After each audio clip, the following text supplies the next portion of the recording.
তো ভারত যদি বাংলাদেশে আধিপত্যবাদ বিস্তার করতে চায়, বাংলাদেশের 18 কোটি জনগণ সেটা রুখে দেবে। ভারত যদি গৌর গোবিন্দের ভূমিকায় নামতে চায়, দেশের 18 কোটি মুসলমান শাহজালালের ভূমিকায় নামবে। বন্ধুত্ব ইজ ওয়েলকাম, দাদাগিরি নয়। ঐক্যের কোনো বিকল্প নাই।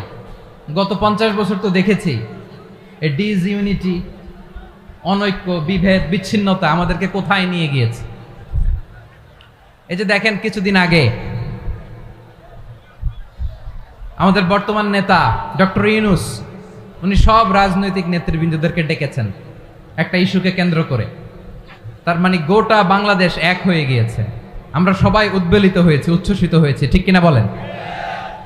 রাজনৈতিক নেতাদেরকে ডেকেছেন উনি, আমরা এক হয়েছি।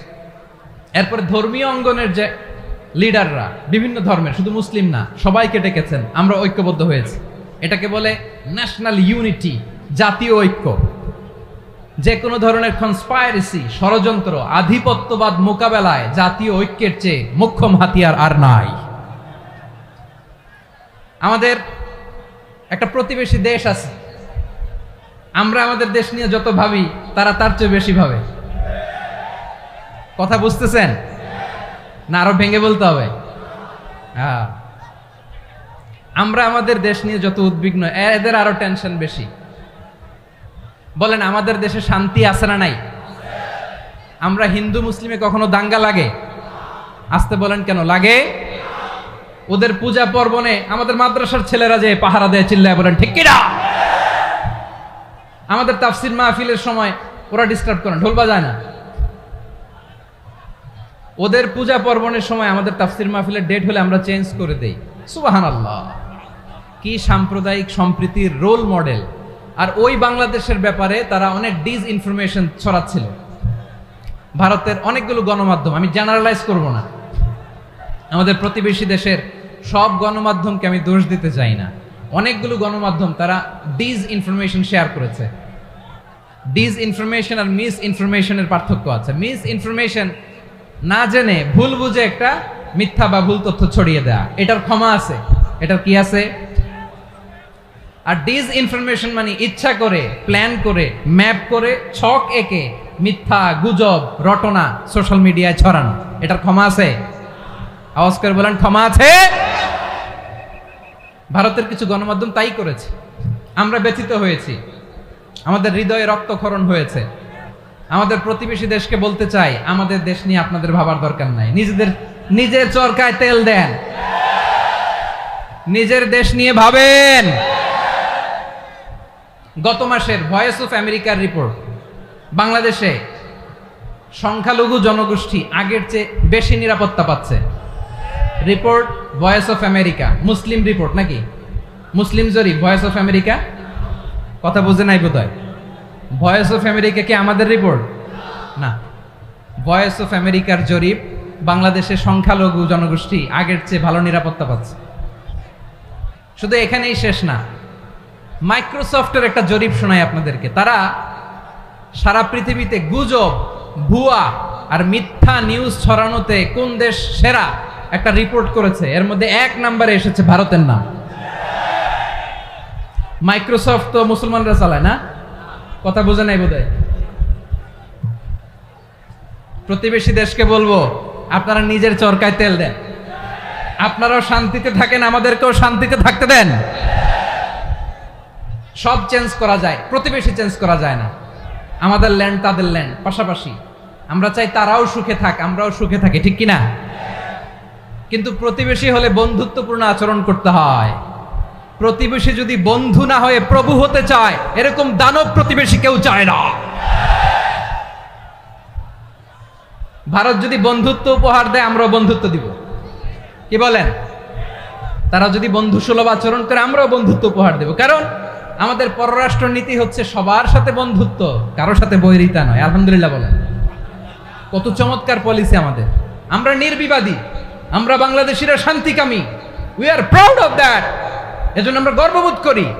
আমাদের পররাষ্ট্র নীতি সবার সাথে বন্ধুত্ব, কারোর সাথে শত্রুতা নয়। তাই প্রতিবেশী দেশকে বলবো, আমার ভাইয়েরা, আপনারাও আমাদের ভাই, বন্ধুত্ব দিলে বন্ধুত্ব পাবেন। বন্ধুত্ব ইজ ওয়েলকাম, দাদাগিরি নয়। বন্ধুত্ব ওয়েলকাম, দাদাগিরি নয়, লাউড এন্ড ক্লিয়ার।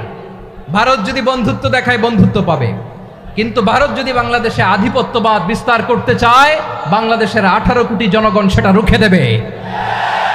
ভারত যদি গৌর গোবিন্দের ভূমিকায় নামতে চায়, দেশের 18 কোটি মুসলমান শাহজালালের ভূমিকায় নামবে। প্রিয় ভাইয়েরা, আমরা বন্ধুত্বে বিশ্বাসী, শত্রুতায় নই, ঠিক কিনা বলেন? আল্লাহ আমাদেরকে বোঝার তৌফিক দান করুক। তাহলে এই যে তারা বলেছে এদেশে সংখ্যালঘুরা কষ্টে আছে, দুঃখে আছে, এটা কি ঠিক? বলেন, এটা কি ঠিক? না, তারা ডিস ইনফরমেশন শেয়ার করেছে, এটা ঠিক নয়। আমার প্রতিবেশী বন্ধু রাষ্ট্রকে বলবো, আপনারা এটা করবেন না, এটা করবেন না। আমরা শান্তিতে আছি, আপনারাও শান্তিতে থাকেন, আমাদেরকেও শান্তিতে থাকতে দেন। এই যে চিটাগাংয়ের অ্যাডভোকেট আলিফ হত্যাকাণ্ডে গোটা বাংলাদেশ আমরা ধৈর্যের পরাকাষ্ঠা দেখিয়েছে, চিল্লায় বলেন ঠিক কিনা? আমাদের নেতা আমাদেরকে ডেকেছে, আমরা শান্ত থেকেছি। আমরা শান্ত থাকতে চাই, আমরা ঐক্যবদ্ধ থাকতে চাই। যে কোনো ষড়যন্ত্র রুখে দেওয়ার জন্য ঐক্যবদ্ধ প্রচেষ্টার কোনো বিকল্প নাই। এবার আওয়াজ করে পেকুয়ার ভাইয়েরা বলেন, আমরা ঐক্যবদ্ধ জীবনযাপন করতে চাই কি চাই না? আল্লাহ তাআলা সে নির্দেশনাই দিচ্ছেন।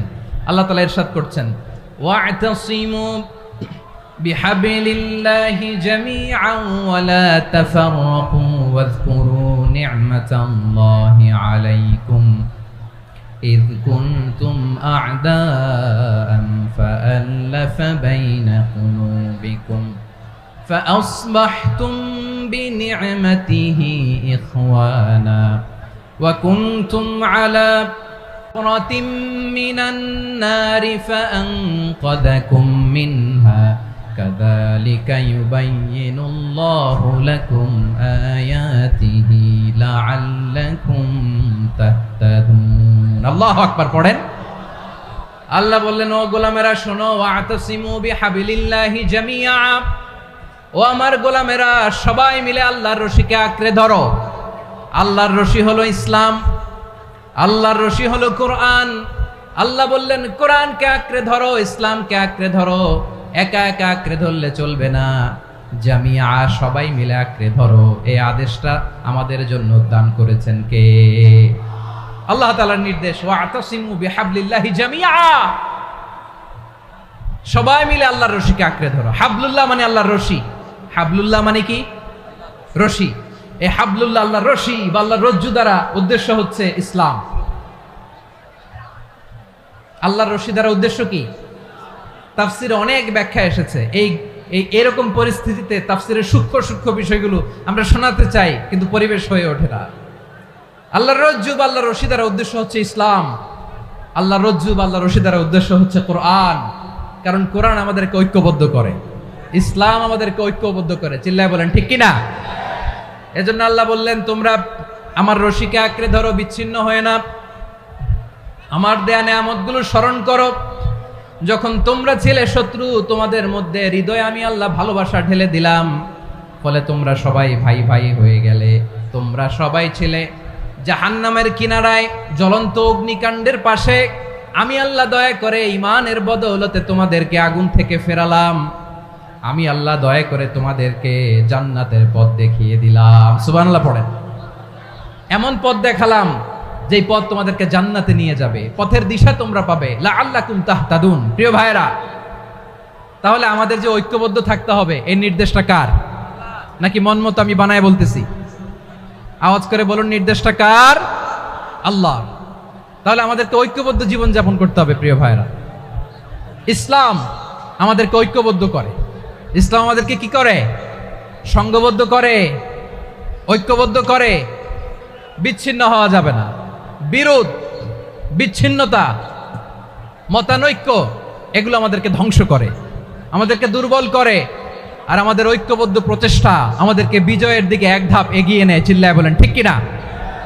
এজন্য আল্লাহ বললেন, ওয়াতাসিমু বিহাবলিল্লাহি জামিআ, তোমরা আল্লাহর রশিকে আঁকড়ে ধরো, তোমরা ঐক্যবদ্ধ জীবন যাপন করো, তোমরা বিচ্ছিন্ন হয়েও না। বিচ্ছিন্ন হইলে লস, ঐক্যবদ্ধ হলে সেখানে কল্যাণ আছে না নাই?